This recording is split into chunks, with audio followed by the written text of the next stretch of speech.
নমস্কাৰ ছাৰ। নমস্কাৰ sir. Sir কি নাম আপোনাৰ? মোৰ নাম sir Jayanta Das sir. Sir আপুনি ক'ৰ পৰা আহিছে? মই ছাৰ অসম বঙাইগাঁও ডিষ্ট্ৰিক্টৰ পৰা আহিছোঁ ছাৰ। ছাৰ আপুনি কি কৰে? মই ছাৰ আগতে আৰ্মিত কাম কৰিছিলোঁ ছাৰ। এতিয়া অৱসৰ লৈ ঘৰতে আছিলোঁ। তাৰপিছত 2020ত এনালত জইন কৰিছোঁ ছাৰ।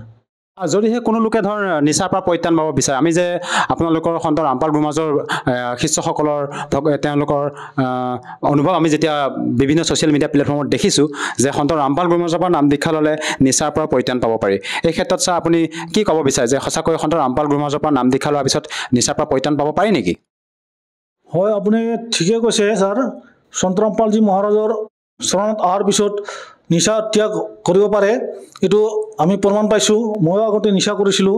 মই আৰ্মিত থাকোঁতে বহুত নিচা কৰিছিলোঁ।